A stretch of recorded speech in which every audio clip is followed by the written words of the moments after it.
Let's talk about reading.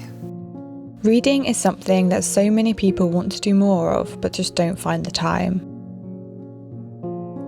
Today, I wanted to share how I fit reading into my day and why it's essential for my slow life.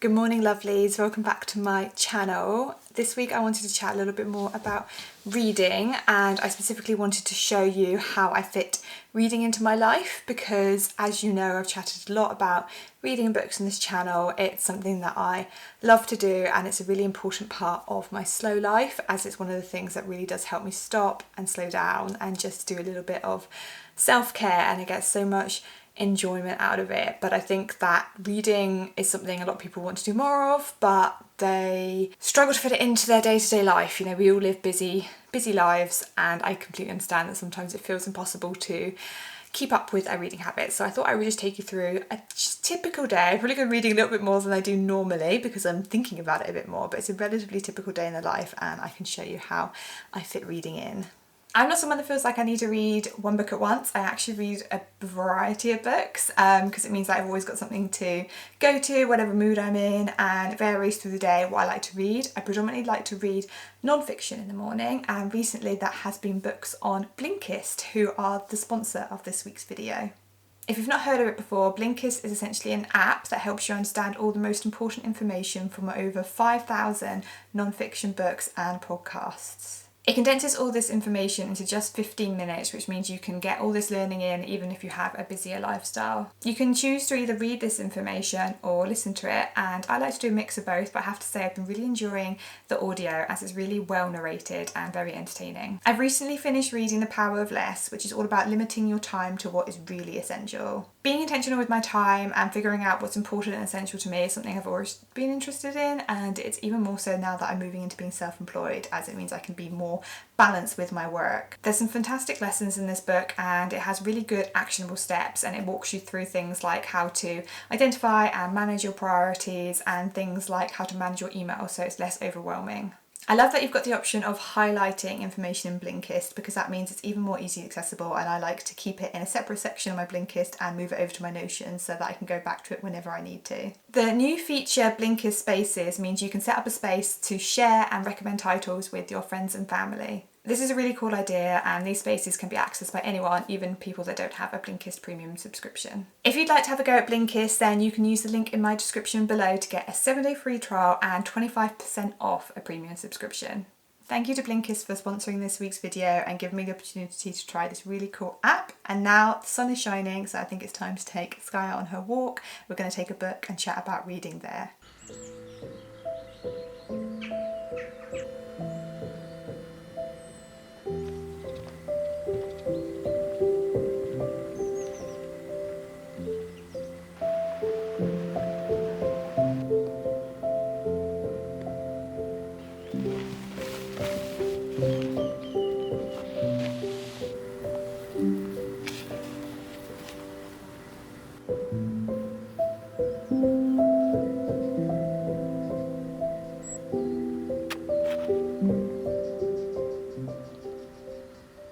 One of my favourite things to read when I'm outside is actually nature books. So I'm currently reading this one here.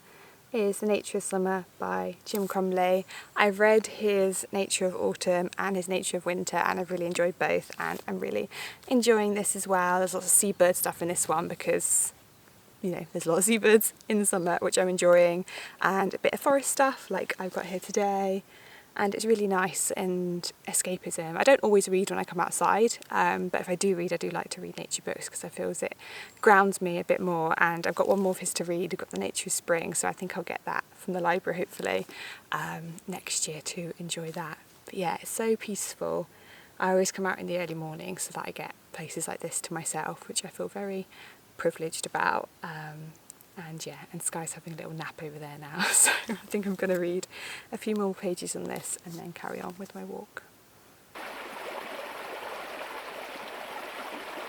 I thought I'd show you my book basket. So this is something that I keep beside my bed, and it stores the books that I'm either currently reading or want to be reading in the next few weeks or so, and I separate them out into different types of books and different genres so that I've always got something that I can dip into. And at the moment I'm trying to read more, finish some of my things that have been on my summer reading list so that I'm ready for autumn next month in September. And yeah, I've got a whole mix of things in here, so I thought I'd whiz through them quickly. The first one is this beautiful edition of What Katie Did. I got this recently from our secondhand bookshop just up the road, and I recently reread Anne of Green Gables, and I really like to have a children's classic literature to just dip into because I find it very soothing. And then I've already shown you this one, so Nature of Summer by Jim Crumley. I'm trying to always have a nature book. That's generally the non-fiction I read, because it's one of my favourite things to read and also one of my favourite things to write, so it really helps me when I want to inform my writing. I just started this one yesterday, the day before. Not necessarily that much of a summer read, but my partner's niece had it and lent it to me, and she wants to read it in the next few weeks, so I thought I would start it. So this is Never Never, and it's by Colleen Hoover. It's actually a combination between her and Taryn Fisher, who I've not heard of before. If you've not read any of Colleen's, I think that's how you say her name, books before, I think some of you would have done, because she's a really big bestseller, and I've read some of her books and they're just really good. She really has that mix of like romance but also with a bit of thriller. It's the kind of book that you're straight into the action and you can't put it down. And yeah, I started this yesterday and I'm already fair way through because it's just very addictive. And then I've got another classic that I want to read. I've never actually read this, and I know it is generally set in the summer. It's I Capture a Castle, and I would really like to read this month ideally, or maybe just into September, because I think it's going to be a really lovely read. And then a couple more. I've got another novel that is very summery looking, and I definitely want to read this after I finish reading Never Never, and it's one I picked up I think back in spring. I was meant to do my spring reading and it's kind of just not been picked up yet, so yeah, excited to read that. It's essentially about someone that goes to the Cotswolds and buys a new home that's going to be their forever home, but there's more to it than meets the eye. I love things about houses and mystery and things like that. This guy's coming over. Hello, you want to go lie down? Good girl. And then finally I've got this, which is actually a collection of short stories by Jojo Moyes. Can't say any names today. I'm sure some of you have read her work before. I've not started this yet, but I really like the idea of having some short stories to hand. So the main story is the Paris for One. I think that takes up like a good chunk of the book. Yeah, it takes up like that much of it, and then the rest is split into loads of short stories. So great thing to dip into. I think I want to read at least one of these today to get a flavour of them. But yeah, that just gives you the idea that don't feel like you always have to just be reading one book at once. I think one of the ways I read often all through the day and get through so many books is because I do have a variety that I can dip into, so it's always fun. And also a basket is super cute to have in your room, so I enjoy it.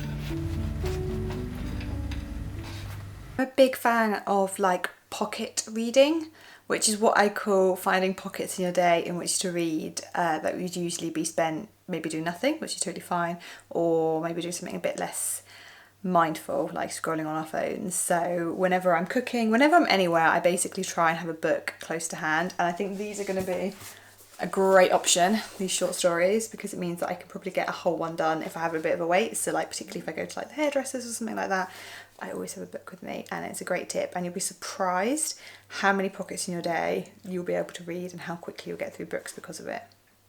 You may have noticed that some of my books have these like tabs in them. So this is only something I've started doing recently because I borrowed this book from my friend and she had all of these tabs, and I was like, this is such a good idea, because it's a way of basically like sticky marking quotes and bits of the book you like, and I got some myself from Amazon. You just peel them off. It's really easy, simple, and I'm sure you can find these, but I'll link them down below just in case you want to give it a go. It saves like annotating or dog-earing books, which is something I used to do a bit, but I always felt a bit funny about it, particularly as a lot of the books I get are from the library, so obviously I don't want to be writing in those books, but it means that I can save all my favourite bits and I then go and put them in my Notion.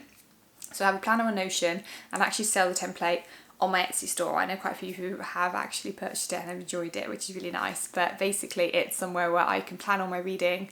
So I split it into like different seasonal lists that I want to be reading, and also somewhere where I can store, each book has its own page. So that's where I can put things like any thoughts, summaries, and where I put all of the quotes, and I can rate the book, and I have that all every year. I have like a year reading list, and as I'm going in I rate them, and it's a nice way to summarise. You can have an overview at the end of the year, what you read, what you've really enjoyed, and that helps me plan for like the following year. Like this year I've read a lot of Jenny Colgan, well I say a lot, 2 or 3 of her books, and it's the first year that I really found her and really enjoyed her books, and they're definitely very good summary reads, so I already have an eye on a few that I'd like to read for next summer. This is maybe my all-time favourite one of hers that I just finished. It's the one before another book of hers that I read, A Bookshop on the Corner, no I can't remember now, I'll link it.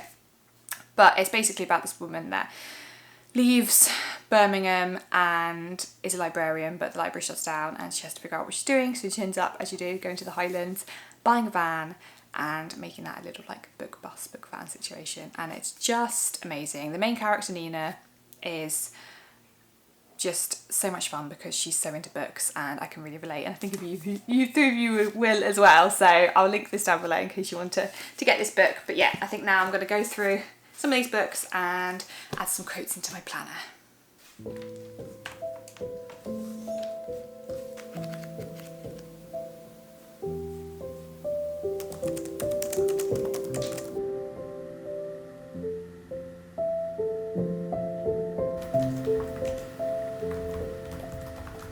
So it's actually a few hours later since I last spoke to you guys. I've been doing some work this afternoon, but we're just getting into the evening now, and I've just had my dinner, which I had some leftovers of a vegan shepherd's pie, which was yummy, and I'm getting back into this book this evening. I tend to read fiction in the evening, and I like to do a little bit of post in the reading, and then I tend to do my yoga and meditation, and then I always read when I go to bed. I've done that pretty much since I was a child. I used to not be able to sleep until I'd read before I went to bed, and I'm not allowing my phone in my room. I set that as like a rule for myself. I have that charging downstairs so I can fully focus, and I like to get in about an hour's reading then, and that wraps up my day. So yeah, I do like to start and end my day with reading because it's something that really grounds me and is really important to me.